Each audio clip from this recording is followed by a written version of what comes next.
¿Qué tal amigos? ¿Cómo estáis? Espero que estéis pasando un buen día. Como ya sabéis, hace ya mucho tiempo que no subo vídeos, hace ya bastantes meses.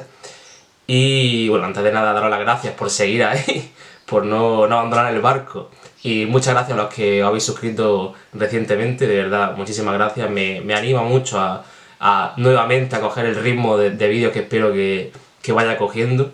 Con el vídeo de hoy lo que trato un poco es de buscar una especie de reflexión personal de cada uno, planteándose las cuestiones que voy a exponer a lo largo del vídeo, y es en sí si el ciudadano medio, cualquier ciudadano en general, es propenso o está sufriendo en sus carnes un síndrome de Estocolmo, pero para con el Estado.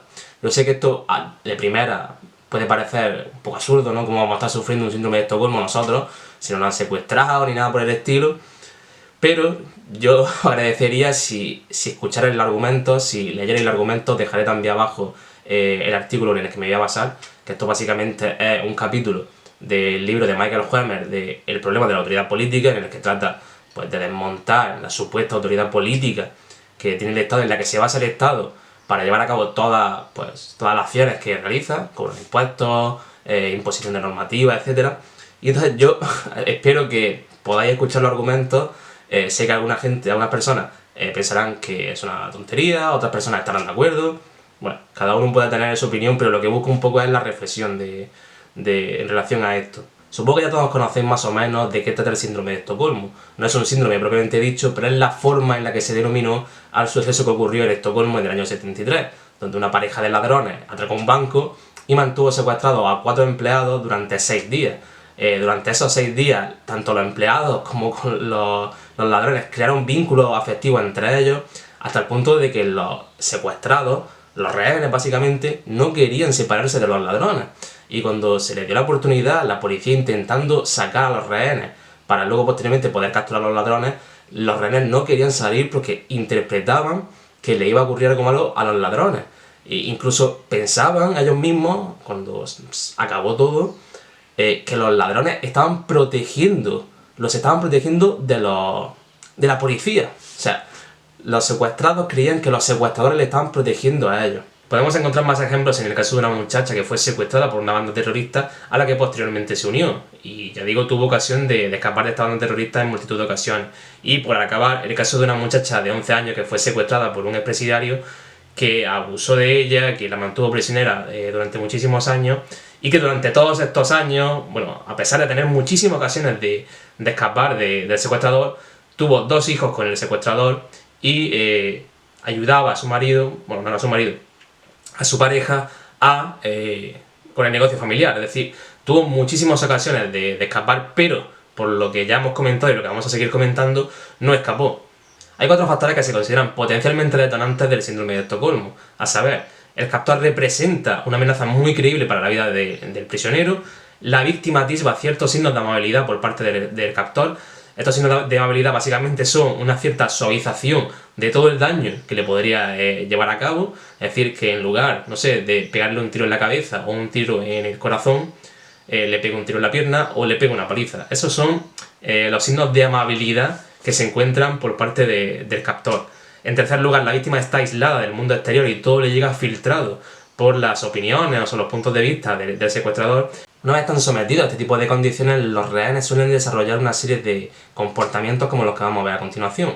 Adopción de las opiniones y creencias de los secuestradores, percepción de los secuestradores como defensores en lugar de como lo que son secuestradores que atacan sus libertades, incapacidad para aprovechar las opciones de huida, sentimiento de gratitud hacia los carceleros ante cualquier insignificante gesto de amabilidad, que ya hemos visto que la amabilidad es básicamente que no te ataquen como pudieran hacerlo potencialmente, tendencia a no querer ver los actos violentos cometidos por los captores y bueno, otra serie de comportamientos que ya habéis visto. ¿Por qué se produce el síndrome de Estocolmo? Bueno, como ya sabréis, no es un tipo de fenómeno que se pueda recrear en un laboratorio, es decir, no puedes secuestrar a un grupo de personas para ver cómo se comportan y realizar un experimento en base a eso, sino lo que se pueden llevar a cabo son suposiciones, hipótesis, en base al conocimiento que ya se tiene. Y lo que se piensa generalmente es que este síndrome es una especie de mecanismo defensivo que se crea de forma inconsciente, es decir, la persona secuestrada no crea esto de forma consciente, es decir, voy a tratar de agradar al secuestrador, es decir, y el secuestrador podría darse cuenta de eso. Tengamos en cuenta que cuando una persona se encuentra a merced de un individuo peligroso, la mera supervivencia de esta persona puede pasar porque sea del agrado del sujeto o no lo sea.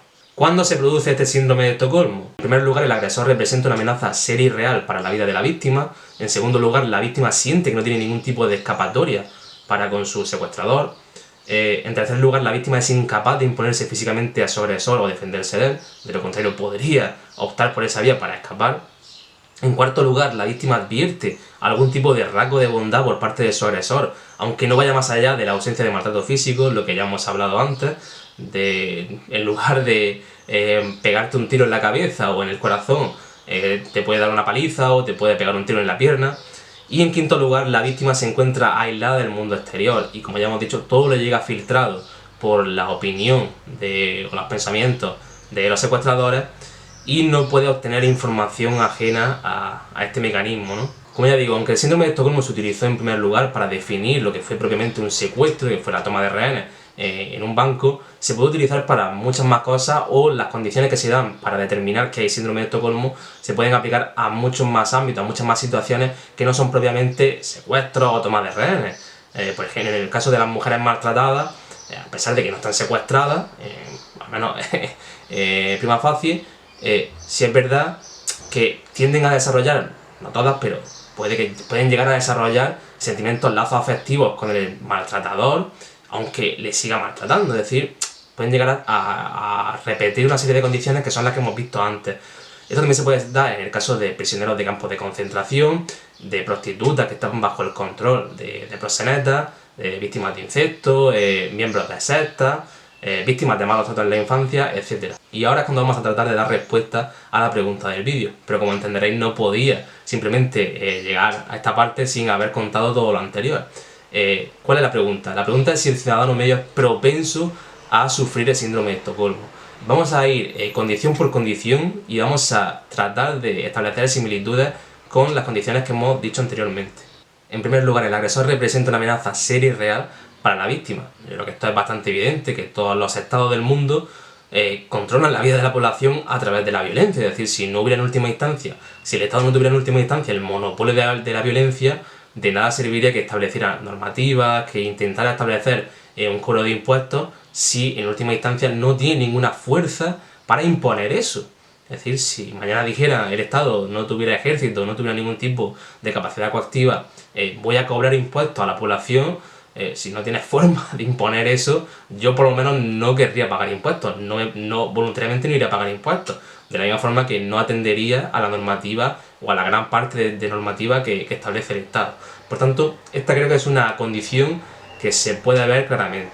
Ya sabemos que si en última instancia no cumplimos con toda la normativa, con la normativa más importante que establece el Estado, pues vamos a la cárcel. Esto no tiene más vuelta de hoja. En segundo lugar, la víctima siente que no tiene ningún tipo de escapatoria. Hombre, hoy en día escapar de las redes de los estados es bastante complicado y sobre todo muy costoso. Y aunque intentes escapar de las redes del Estado, nada te asegura que no vaya a llegar otro Estado, el Estado más cercano al lugar donde te hayas ubicado, y trate de imponer sus normas sobre ti. Hay un coste muy elevado, que es abandonar a la familia, abandonar tu trabajo, abandonar a tus amigos y al final abandonar tu modo de vida. No es un coste que podamos decir que es superable fácilmente, sino que es un coste bastante duro. Y como ya digo, en última instancia es bastante complicado escapar de la acción de cualquier Estado porque copan todo el territorio, prácticamente todo el territorio del planeta. En tercer lugar, la víctima es incapaz de imponerse físicamente sobre el agresor o defenderse de él. Hombre, yo creo que es bastante evidente que hoy en día no puedes defenderte de un Estado.